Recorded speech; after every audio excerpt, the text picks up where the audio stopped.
Hari Isnin sampai Jumaat pakai baju warna putih merah atau putih merah kelabu atau putih biru. Dan setiap hari Sabtu pula kena pakai baju seragam warna coklat atas bawah.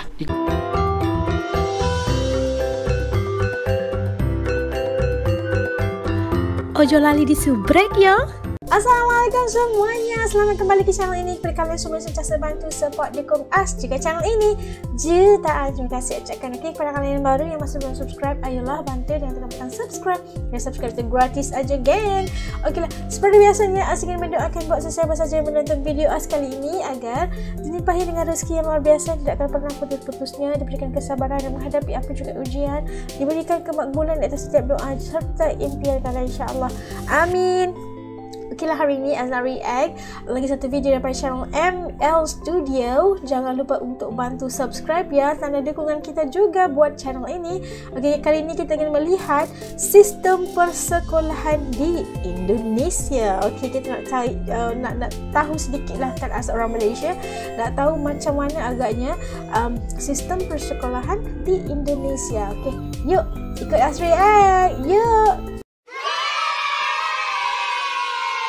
Okey, dah siap semuanya. Yuk kita mula. Bismillah. Sistem persekolahan di Indonesia dia tak sama dengan kita di sini. Di mana kalau kita bermula dari bulan Januari sampai bulan November tahun yang sama bagi setiap satu tahun ajaran. Sementara kalau di sana dia bermula dari bulan Julai sampai Jun tahun hadapan. Lepas tu dipecah kepada 2 semester. Lepas tu diorang kena sekolah setiap hari kecuali hari Ahad. Hari Isnin sampai Jumaat pakai baju warna putih merah atau putih kelabu atau putih biru. Dan setiap hari Sabtu pula kena pakai baju seragam warna coklat atas bawah, dikenali sebagai baju pramuka atau pengakap. Dan kadang-kadang ada hari tertentu pelajar kena pakai baju batik atau baju tradisional yang lain. Dekat sana pula dia tak adalah nama badan khas seperti pengawas sekolah, pembimbing rakan sebaya, pengawas pusat sumber sekolah, tapi diorang ada organisasi pelajar bernama Organisasi Siswa Intrasekolah atau OSIS, di mana pelajar-pelajar yang mendapat jawatan dalam OSIS tersebut dia tak pakai baju yang menunjukkan apa yang tak sama warna lah dengan pelajar yang lain.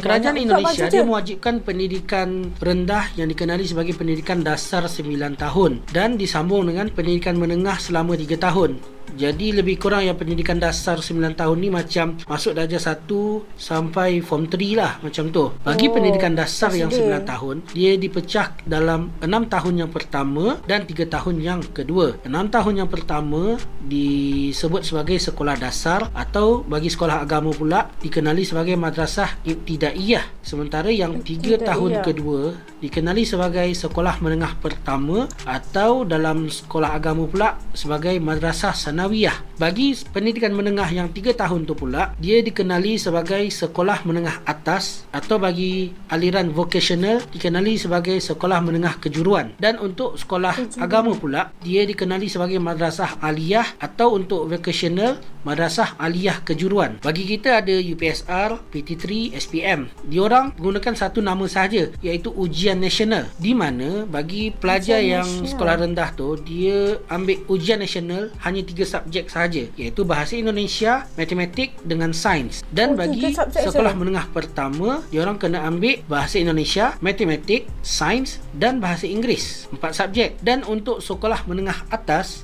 atau sekolah menengah kejuruan yang vocational tu dia kena ambil 6 subjek, bahasa Indonesia, matematik, bahasa Inggeris dan 3 subjek pilihan lainnya mengikut aliran masing-masing. Dan juga kalau kita di sini aliran ditentukan selepas habis 9 tahun sekolah, maksudnya kita masuk form 4 kan. Sementara kalau di sana selepas habis 10 tahun sekolah, maka di tahun ke-11 baru ditentukan masuk aliran apa. Selepas habis pendidikan menengah iaitu habis sekolah menengah atas atau madrasah aliyah tersebut, diorang boleh masuk diploma atau terus masuk degree pun tak jadi masalah. Jadi diorang tak wajib masuk asasi atau form 6 macam tu lah. So tak hairanlah kalau kita dapat classmate masa degree dulu, orang-orang dari Indonesia dia lebih muda daripada kita. Beza 1 hingga 2 tahun. So sebenarnya dia orang habis sekolah tu terus masuk degree tak jadi masalah lah.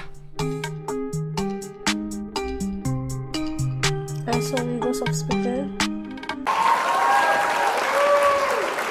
tadi kita dapat saksikan perbezaan ataupun bukan perbezaan, sebenarnya sedikit pengetahuan ataupun info buat us orang Malaysia yang tidak tahu detail sebenarnya bagaimanakah sistem persekolahan di Indonesia, dan melalui penjelasan tadi sedikit sebanyak dapat memberikan informasi bagaimana sebenarnya sistem persekolahan di Indonesia, negara tetangga kita Malaysia. Dan ya, ada sedikit perbezaan kayak macam dikatakan tadi kan, kalau di sekolah sekarang kalau di Indonesia itu permulaannya dari Juli ke Juli lagi, itu dikira 1 tahun kan.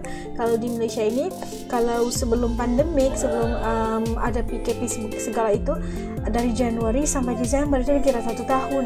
Dan sekarang ada sedikit perubahan disebabkan oleh perubahan sesi persekolahan di Malaysia disebabkan ada pandemik yang melanda sebelum ini 2 tahun kebelakangan ini, yang menyebabkan sistem agak berubah sedikit, tapi nggak apa-apalah, mereka sedang adapt. Dan melihat bagaimana sebenarnya mereka diagihkan mengikut daripada pengkelasan kelas itu kan, sekolah TK, sekolah tu, kemudian sekolah dasar, sekolah SD, SMK dan SMA, SMK, semua yang kelas atas, kelas perbezaan itu sebenarnya as pernah dengar tapi tidak tahu kelas ini untuk usia berapa kan, dan kita ternyata lebih, kalau Indonesia kurang setahun daripada Malaysia. Dan betul kata tadi, kalau ada rakan kuliah yang dari Indonesia, pasti umurnya itu lebih muda 1 tahun dari kita. Dan itu alami sendiri ketika belajar di kuliah ada teman dari Indonesia dan ternyata dia muda 1 tahun dari us.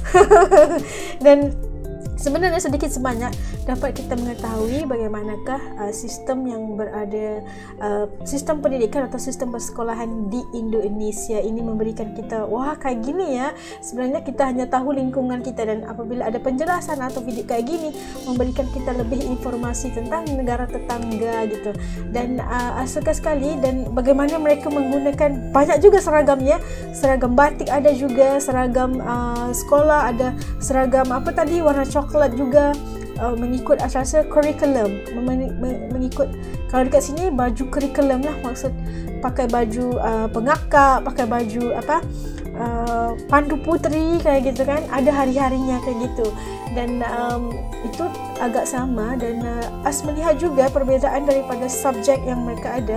Untuk perperiksaan itu tidak terlalu banyak kan, ada kurang lebih 4 tadi ya yang mereka boleh pilih untuk di peperiksaan akhir ataupun di peperiksaan yang penghujungnya, yang peperiksaan itulah. Kalau di Malaysia kita ada banyak subjek yang perlu dipelajari, dan setiap subjek yang kita belajar itu ada ujiannya tersendiri kan. Dan setiap kali ujian itu, semua subjek itu termasuk dalam ujian juga yang harus kita duduki untuk dapatkan untuk masuk ujian lah gitu. Maksudnya kalau di Indonesia kayak gimana? Ada juga macam pelajaran geografi, sejarah pasti juga ada kan, tapi mungkin tidak masuk dalam ujian kayak gitu ya. Kalau salah minta maaf ya. Tadi harus melihat kepada penjelasan admin tadi.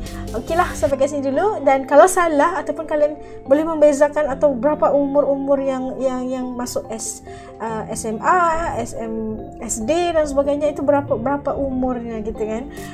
Dan kalau ada perbezaan itu menyebabkan kita lebih tahu tentang Indonesia gitu. Okeylah, sampai di sini dulu video reaction us kali ini. Dan hari ini ada ilmu baru ya tentang sistem persekolahan di Indonesia. Okeylah, yang nonton bareng dengan sampai habis video ini, jutaan terima kasih ucapkan. Okey, kalau salah komen di ruang komentar ya. Ampun maaf kalau salah ya. Okey, yang belum subscribe, ayo bantu subscribe. Sampai jumpa lagi insya-Allah di lain video. Jaga diri semua. Assalamualaikum. Dadah.